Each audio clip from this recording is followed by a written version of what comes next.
So when we are noticing small differences, it gives us an opportunity really to explore those things, kind of look at them and decide, does it make a difference or should we just continue doing what we've always been doing? If it does make a difference, should we change? So I was noticing there was a difference when I'm kicking between a posture forward kick on the inside and really torquing the hips versus being at range and stretching and making a long kick.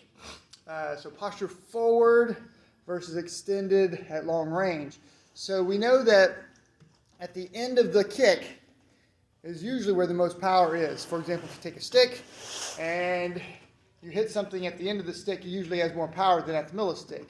There's a centripetal force kind of a function there.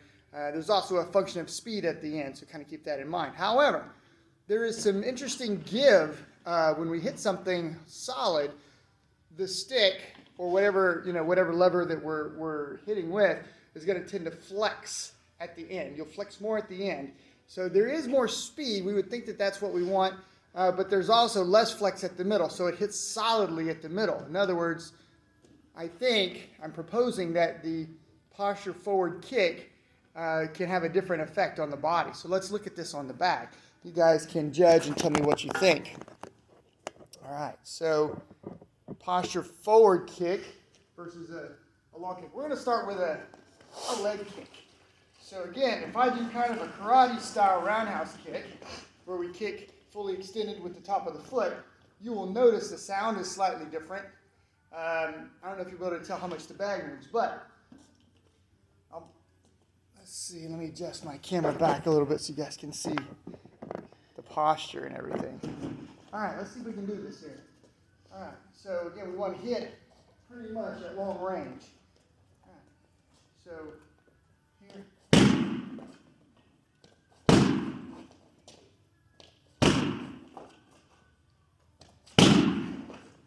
All right, the bag doesn't move a whole lot. There's a big pop.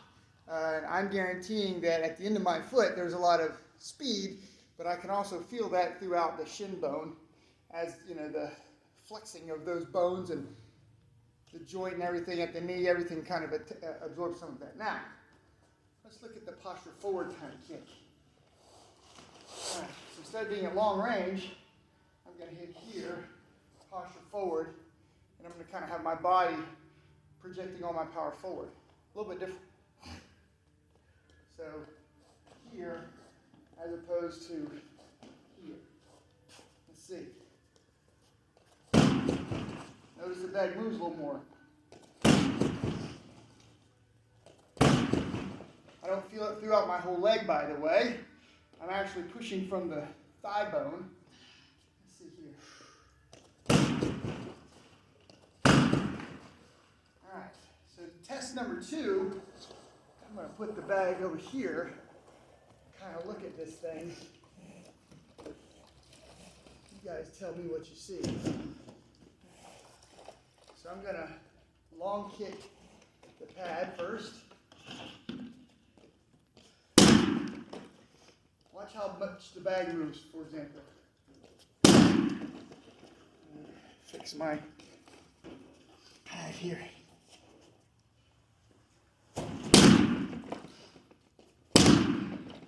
Not bad. All right, now watch. Posture forward.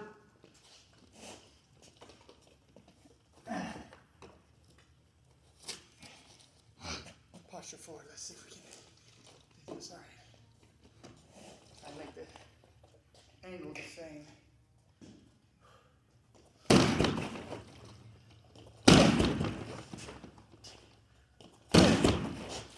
See, in like 3 kicks, I've moved the bag almost completely off screen, right? Let's do 3 kick tests. We'll start with the shoulder at the edge of the screen. 3 kicks, long kick.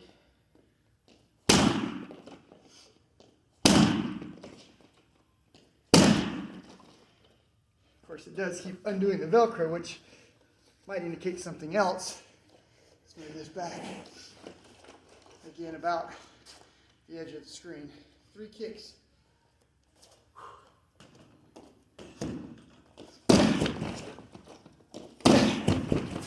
Push forward. significantly move the bag. Interesting. So we could expand this to the body and see what our round kick looks like at long range. Right? Long kick, top of the foot. Just take a look. Right? Feel that in my ankle.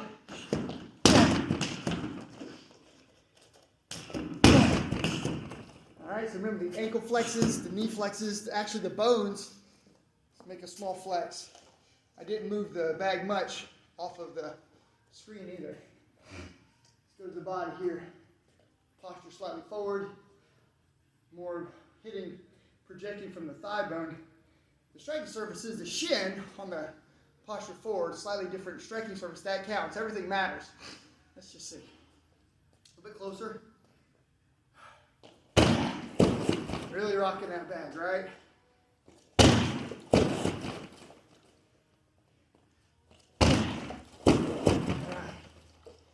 So,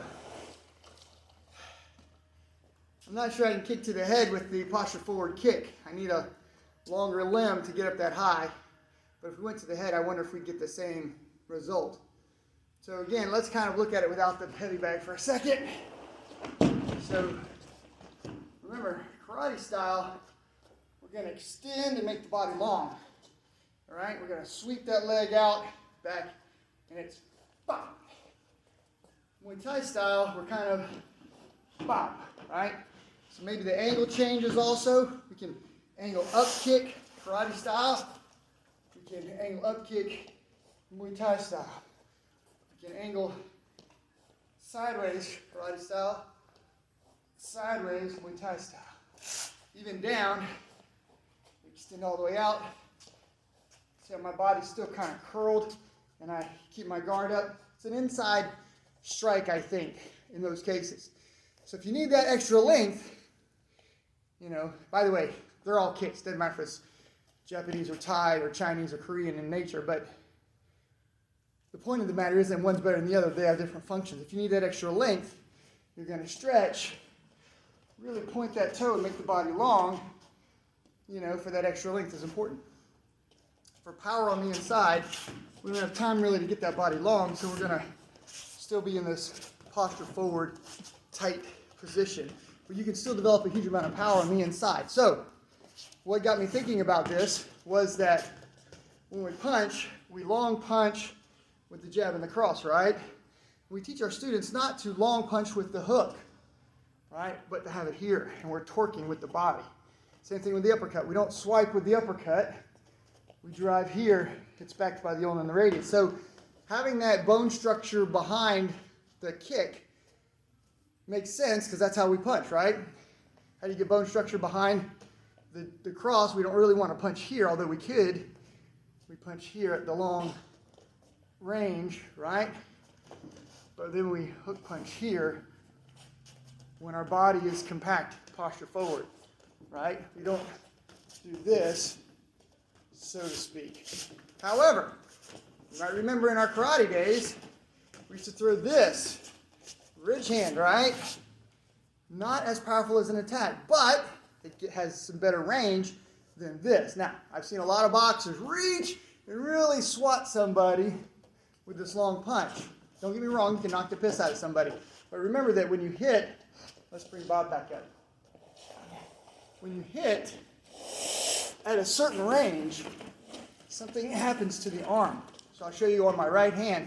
When I'm here, right, the punch, the power is going through the ulna and the radius, and really you're throwing it from the shoulder and the hips, right? When you're here and you hit, all of the shoulder gives, the elbow extends slightly. Believe it or not, the bones, the ulna and the radius are not behind the fist, so they give. The wrist gives, the knuckles give. So you can smack the crap out of somebody, but this is driving with bone-crushing power. I'll show you on the left hand. Let's see if that makes sense. So again, hook punch this way, approximately 90 degrees, right? Same thing to the body, right? We step back, we hit here. Notice how everything gives. The elbow bends forward, the wrist bends forward, right? This way, we're hitting kind of with a different part of the knuckles. We're not really getting back behind the entire metacarpals behind the ulna of the radius and in line so the body can align. By the way, I didn't hit that thing very hard, but I felt it in my shoulder. This hurts me, right? Whereas this, I can hit hard. Kind of gives you an idea that when we align the structure a certain way, you get a better, more powerful inside punch. You lose range. Keep that in mind. Hope this is helpful. Guys, give me some feedback on this. Thanks.